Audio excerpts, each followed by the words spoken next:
Resolved that childhood is becoming more imperfect. And you may begin. Good afternoon, my name is Mason Zhao and I'm from Shanghai American School. I'm taking the affirmative side for the issue that childhood is becoming more imperfect in our world. We define childhood as the state and the age under 13 in which children are supposed to develop socially and emotionally. Well, we compare this issue to our previous generation. That's from our parents and our grandparents. And currently in the 21st century, we can confidently say, as the affirmative team, that childhood is being hindered from social stress, whether that's from their parents or from being encouraged to be in trouble from their friends. Now, research has shown that in the last 45 years, suicide rates among teens has increased by 60%. And that is a very dangerous statistic. And that's from family issues, most importantly, and academic stress that may arise from family issues. We take, for example, distance between families, such as from parents to children. Let's take China, for example. Many families have fathers that are either in different cities in China because to earn more money for students to go to education. And while that is giving the family more money, it is also tearing apart socially the family, and that is very detrimental to a childhood. Furthermore, technology will also be addressed through the second speaker. And through these reasons, this is why I am taking the affirmative case. Thank you. We didn't realize we were making memories. We just know we were having fun. Isn't that how everyone in this room feels right now? You're all so lucky to be here. I hope you all realize that. Good morning, ladies and gentlemen. Worthy audience, of course, respected, highly respected audience, worthy opponents, respected teammates, and highly respected educators. My name is Dania Khan, and today I am the first speaker from the negative team. We are firmly arguing against the motion that childhood is becoming more imperfect. As I'm the first speaker, I would like to begin by offering some rebuttals and to what my opponent's first speaker was saying. You said, as a summary of your point, you said that childhood is becoming more imperfect as a result of peer pressure. Because of their academic stress, because of their family stress, their friends, in summary, peer pressure. However, it wasn't that always there. Even before, even my parents, even my grandparents, they all had to experience this. This is a part of childhood. Even before, even now. It was imperfect because of this before. It can still be imperfect because of this now. It doesn't mean that's becoming worse.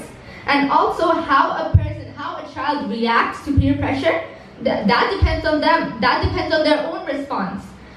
Even before, people might have committed suicide because of peer pressure. Now they might adapt positively. For example, me, when I'm under peer pressure, I actually work better. It's actually better for me. Many people experience this. And now moving on to some of my own points. Science is advancing faster than ever before. I'm sure we all know this. How many of you in this room have smartphones right now? Come on, raise your hand. How many have smartphones? There, that's my point. Everyone now has smartphones. Before, when my dad was young, I don't think, those weren't even created. They didn't even have phones. Even a couple of years back, they had those nice, cute, flip-up Nokias, right? Now we all have Apples, we all have Samsung. It is insane how rapidly our science, our technology is evolving. And you might say this is a bad thing, yes. There are some negative aspects, for example, cyberbullying, maybe some other things. These can lead to negative aspects. However, think about the positives. A study shows that in a school where they use iPads, the students scored 23% higher on national exams. And also 68% of teachers who have more experience than us, teachers in the back who have more experience than us, they themselves said that iPads, tablets, technology, it enriches learning. Yes, it does have some negative effects, but think about the positives as well. This wasn't there before. This has made our childhood so much better. We have educational games. For example, people who are younger, my sister, my 5-year-old sister, she plays Starfall. I don't know how many of you know about this, but it has improved her learning so much. In her class, she's in KG2, she's at the top of her class just because of that one game. It has alphabet, and also how many of you here know about Math Mayhem? When I was younger, I would be addicted to that game. Also, we would also like to highlight that security has increased so much as well because of this. For example, take Amber Alerts. I'm sure most of you should know about this because of our topic. Amber Alerts mean America's Missing Broadcast Emergency Response.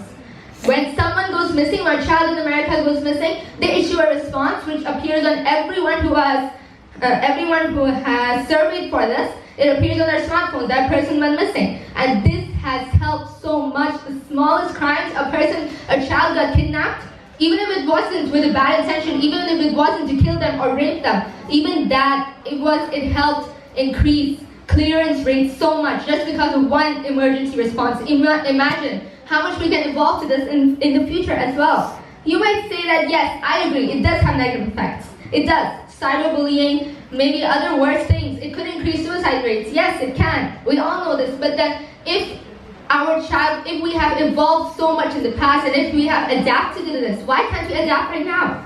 Why can't we issue more educational things to try and prevent this? And that concludes my speech. We are part of the negative team and arguing that childhood is not becoming more imperfect. Thank you. Respectable opponents, teammates, staff alpacas, dear judge, and scholars of the mini global round of Prague 2016. My name is Imran Rahman. I am the second speaker of the affirmative team, and today we will understand why childhood is becoming more imperfect and not less. So let me please start with some rebuttals. I heard much speaking about how iPad and technology in general improves child lives, and that's correct. Child lives are very much more improved as a cause of technology, but on the other hand, technology has much more negative impact. For example, I heard the word addictive comes up. Is it correct? The word addictive came up, and this is correct. More and more teens are becoming addictive to many things, from especially electronic things like smartphones, mainly smartphones. The average teen or child in this case spend at least 3 hours a day playing his smartphone. You know, 3 hours? 3 hours of your life, you can do calculation yourself. That's thousands of hours going to waste in child's lives. Child didn't have smartphone 10 years ago, they didn't have smartphones also 1,000 or 100 years ago, or what we consider to our fathers and grandfathers and parents also didn't have smartphones, exactly as you said, and they were doing great. Besides, they were doing great because they didn't have this opportunity, kind of. Children in our today's society have much more opportunities they can choose from. But those are not good opportunities. Those are not opportunities that open their mind and expand. There are some, but most of them are opportunities offered them by commercials, opportunities offered them by people who want their own benefit and not those of the children. And if adults who are more developed and know the world and know all the impacts needs to work and are falling into those commercials and those conferences day after day, year after year, buying the same thing that they don't really need to. A child that learned to speak 4 or 5 years ago, can he do that? Can he avoid commercials? No, that's not correct. I live in a house with no television, I have no phone, and I still fall to that every day. Children are tinier than me, living more like those. They have no chance. They have no chance growing and surviving in front of those. And those are affecting very badly. A child needs at least 1 hour a day of playing outside, mainly with friends. Today, a normal child doesn't get a half of that. A half of that is not getting to every single child, mainly in the first world state, those states that we look at as the most developed and most full of technology. Now, they were also speaking, I'm mixing rebuttals in my speech, and they were also speaking about the fact that children are getting more peer pressure, and that's good. Well, that's not good. With children in today's society, unlike what the respectable opponent just said, are getting more and more pressures than any time in the past. The peer pressure a normal childhood gets in these days is equivalent to one that were marked as stressed, as very stressed, just in 1910. This is 100 years ago. My great-grandfather lived in that time, and he wasn't stressed out, I guess. They are getting, those effects are affecting every single aspect of the life of child. They're affecting how they act and how they react, how they respond to those. And this is the reason why childhood in our modern days is becoming more and more imperfect, not perfect. Thank you very much. Good afternoon, esteemed panel of judges, fellow teammates, and worthy opposition. My name is Audrey Sy, and today I am here to proudly oppose the motion that childhood is becoming more imperfect. Before I begin my speech formally, I would first like to begin with the rebuttal of what the opposition has stated previously. Firstly, childhood was already imperfect before. Therefore, now at least it is within society's capacity to implement more precautions and ways to prevent harm from occurring to these children. Another is that they stated that time is wasted, that children are now being more addicted to technology. However, is it really true to say that they are simply wasting their time? It is possible that these children are doing pursuits that can further stimulate and develop their brains, and that can further expand their knowledge. Another thing that they said is that the negative effect of commercials. However, are all commercials do all commercials negatively impact children? Some are very informative and can help them understand new things that can possibly help them to grow. So peer pressure again was brought up. Peer pressure is not something that will always occur. It is still up to how the child was raised, how the child was taught. So they are strong enough, so they are sure enough of themselves to surpass these obstacles that are placed in their way.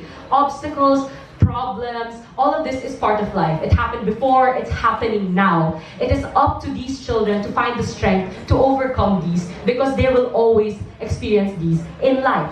Now I will move on to my argument. My argument is simple. Security is a problem people, children encounter. However, through the numerous advancements and developments in this day and age, children can be more closely monitored and therefore protected. The youth are our future. And it is paramount that the world see to it that a safe environment is present for them to grow.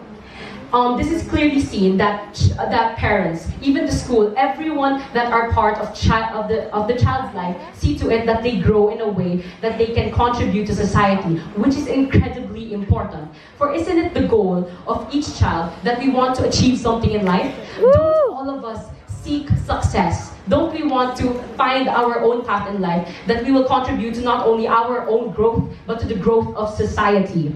So the opposition or our opponents might rebut to us that it is an invasion of their privacy. But can we say it is an invasion of their privacy when the intention is noble, when the simple intention is that they just want to ensure the security of the child, and it is it is perfectly normal and it is necessary not only for their future. We're not only talking about the future of one single individual, one child. We are talking about the future of the entire society, of the entire world.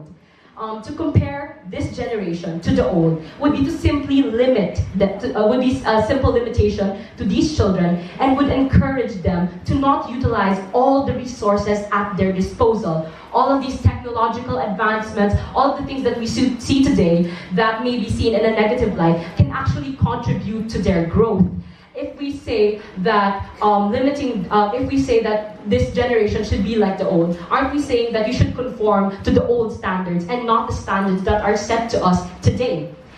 Another thing that I would like to say is that childhood, can we really say that a childhood can be perfect or imperfect? A childhood is what you make of it, how you experience it. It's always what you feel. It's not something that you can confine. And my final statement for today is that the youth have to be protected for not only their own growth, but the growth of us all. They are the new generation, the next set of leaders. If they are not sheltered from harm, society itself will cease to exist. Therefore, scholars, I firmly believe that this motion must fall. Thank you. I am Dylan from the International School of Kenya. Violence, war, famine. These are all things that should be distant historical things, not in the modern world with modern medicine and modern technologies. But with kids being exposed to violent games like Call of Duty and Battlefield 4 and violence on the news, they are being desensitized to these things, and it's becoming a way of their life. This is not good. If they're being used to all of this, it'll create a generation of kids that don't know what's different from right or wrong. They'll go out in the real world being influenced by games like GTA 5 and go and steal a car or stab a person because they don't know how bad that is in a real life situation. Game companies put age restrictions on games for a reason, but none of these are ever monitored. Parents will buy games for their kids that are PG-16, PG-18, rated R, even when they're not meant to, and it's really bad for the kids' minds. It's overstimulating them, and it's not giving them enough social time. Kids need to interact with other kids face to face. They can go on Snapchat, they can go on Instagram, but that's not the same as being able to talk to somebody face to face without overreacting or doing something irrational, because that's the only thing they know.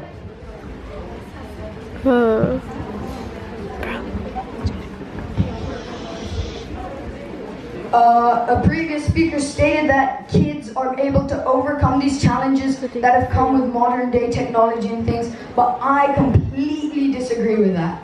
Why put kids under undue stress and all of these restrictions and stuff that they shouldn't have, because it will break them. They might be able to do it for a while, but they're under so much pressure and so much stress, and it's not good for them. They will eventually break and crash, and then we won't have a future generation. With all these new video games and being able to watch all the violence on the news, it's creating, it reflects real life right now, and kids will grow up to this. Violence rates have increased worldwide. Gun attacks, bullying, teasing, etc. Cyberbullying. That wasn't a thing of the past, it's a thing of now, and it should be stopped. Tech isolates children. They're on their computers all day, inside, all day, when they should be going out and having fun with their friends. They won't be able to do this if all they're introduced to is being alone, representing somebody else's life on a computer instead of doing and growing their own. Countries like LEDCs don't have the cash or the systems in place to monitor, to make sure people online are doing the safe things and aren't being stalked or cyberbullied. Even rich countries that have the ability to do this can't do anything more than track somebody or look at their history. This isn't enough security in place for the things that kids can do. They can go on pornography websites, they can be stalked, they can even be taken advantage of on the internet, and we won't be able to stop that because the modern world has been built upon people who don't care about our children. Yeah. That's all I can say.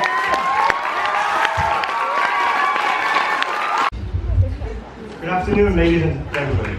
I am Jayon Kang from the International School of Geneva, on the affirmative team who believes that childhood is not becoming more imperfect. Now, I'd like to begin by rebutting the third speaker's point.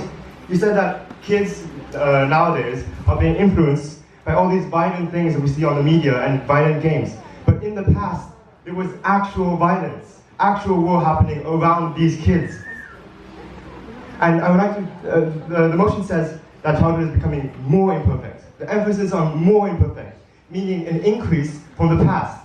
The opponents have been giving so many flaws about childhood nowadays, and I know that childhood will never be perfect, and it will never ever be perfect. There are always troubles, always worries for kids, and childhood is being destroyed by conflicts. But it is not becoming more imperfect. How can anyone argue that children in the past were happier, more complete, more perfect than a modern child? For example, child labor. Child labor in the 19th century was vibrant and unchecked. During the Industrial Revolution, kids were sent to rot and die in mines just to provide the slightest bit of money for their broken families. Today, child labor is severely banned. and illegal in almost everywhere on this globe. This is progress. Look, I've never lived in the 19th century or anywhere further in the past, but I know that I am happy right here and right now. Moreover, education. Let's talk about education. Education now has evolved so much to be better and more directed towards the happiness of a child. This competition is a direct example of that. This competition strives to teach kids, to educate kids in a fun and stressless way. The alpacas are an example for that.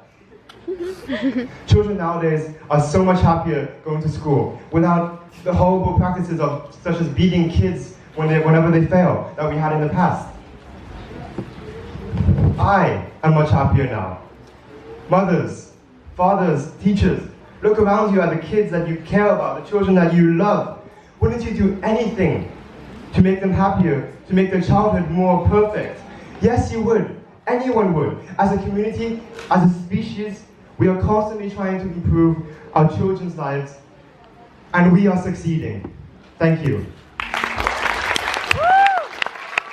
Good afternoon, ladies and gentlemen. I am Amelia Hadfield from St. Michael's University School of Canada. Ladies and gentlemen, the resolution before us today is be it resolved that childhood is becoming more imperfect. We on Side Affirmative strongly believe in this resolution, and we are so proud to propose. Overall, we have heard from the opposition side 2 main points today. We have heard that security has improved, which I will later refute, and we have also heard that technology is improving, which once again we have refuted. Now I will move into security. We have been told from side opposition that security is better because our phones are being tracked. However, this is completely untrue. Not only does the problem arise that people can be stalked on the internet, but the problem is not being fixed. People are still getting assaulted on the streets. Tracking our phones does not actually prevent this, so therefore that point is invalid. Secondly, we heard from side opposition that technology is good. Technology is improving our education because we are getting addicted to apps that are all about improving education. However, the vast majority of people who are on their phones are not because they're playing educational games, but it's because they're looking on Facebook, Instagram, Snapchat, looking at everybody else's lives and comparing themselves to that. Because isn't that the point of all these social medias, is to compare yourself to other people, to show other people how awesome your life is? Do we really think that this is something that is making childhood more perfect? That childhood is more perfect now that we are comparing ourselves to each other? This is completely unrealistic and untrue. From our side on this debate, you have heard that suicide rates have increased because of stress, and side opposition has yet to refute this. They have said that stress always exists. However, it is undeniable that it is becoming worse when you look at the simple statistic of suicide rates. Secondly, you heard from our side that technology is taking over. As I proved to you before, this is completely true. Technology is not a good thing, and although there are some apps that improve education, this is not what the vast majority of technology is being used for. You also heard from our side of the debate that there's less face-to-face time, less interactions with people. And even when you do get out and hang out with your friends, you're not just hanging out with them, you're on your phones, you're texting about it, you're Instagramming about it, you're showing everybody else that you are with them, and you're not actually interacting, you're being on your phones. And this is completely imperfect and less perfect than it was before for past generations when our parents and our grandparents were actually interacting with each other when they met up with their friends. They were telling stories, they were playing games outside, they were doing things that is what childhood, it's the epitome of childhood, is playing games with your friends and being social, not being on your phone on the couch alone or your couch at your friend's house. This is completely imperfect and not the scene that should be painted for children. So what have we told you today? On Side Affirmative, we have proved to you why security has not improved. We have proved to you that technology is not beneficial for this generation's childhood. And we have also proved to you that stress levels are rapidly increasing, which is not a good thing for kids. And so, ladies and gentlemen, for the reasons we have stated, and for the reasons side opposition has failed to state, we are so very proud to propose. Thank you. Drugs. Drugs at the same time helping us. This may sound weird, but we know and understand and realize what drugs are and their effects through a click of a button on Google. In the olden days, by comparison, it shows us how they did not understand or really have the full report on methamphetamines or cocaine or heroin, just to name a few. Sure, there were books, but as a child, in childhood, we all know how annoying it is to go to a library and look through all the resources, taking up so much time. With technology, we may be getting addicted and whatnot, but let's look at the positives. It gives us a wider knowledge base by a few seconds. And with the advancements of new medicine, we have found cures and preventative measures for these so-called medical dangers with the present childhood. And animals. Now these endangered animals are dying away. The future children, they may never know what a rhinoceros or shark is. Well, there are many organizations that help with keeping animals alive, such as WWF, Sea Shepherd, and 1,000 Days for the Planet. The presence of technology is bad. Well, how many people here use social media? Raise your hands. How many of you have a phone? Well, even messaging apps count as social media. It has brought us together. We learn to meet new people and keep in touch with others from far away places such as this Scholars Cup. Technology. Children are becoming addicted, I say. Well, now this is why Pokemon Go was made. Some Japanese inventor had the initiative. My 7-year-old cousin, he loves Pokemon Go. He's walking around everywhere with my 17-year-old cousin to faraway places to catch more Pokemon. Now, and you know what? Damn, he's getting fitter every time I see him. His legs are getting bigger. Now children, apparently they're getting peer pressure. Well, we can't deny it, can we? That's why Kids Helpline was made, and the Suicide Helpline for those who feel really sad. To help kids. So we have increased assistance. War and famine. This was always horrible, wasn't it? Let's see something. Kids are now playing Grand Theft Auto, Call of Duty, all these violent games. Okay, they are violent. But in the Dark Ages, witches were burned on the stake. People were hung up in cages. They were tortured. Torture was prevalent. Kids had to watch this. There was public whippings, public hangings. So is it honestly becoming less imperfect? And we obviously care about our children nowadays. There was child labor during the Industrial Revolution, as mentioned by our third speaker. Now it's gone. You know why? Because people care. And as mentioned by a third speaker of the affirmative team, pornography, the internet. People have access towards this. Well, back then, they did not have as much access. It would be embarrassing to go up to a store, would it? So they were more wild due to nature's urges and did dumber criminal deeds. Security, it definitely has improved. Being assaulted on the street, as mentioned by the fourth speaker, that has existed ever since. You know what? Since Jesus' time, since 2,000 years ago.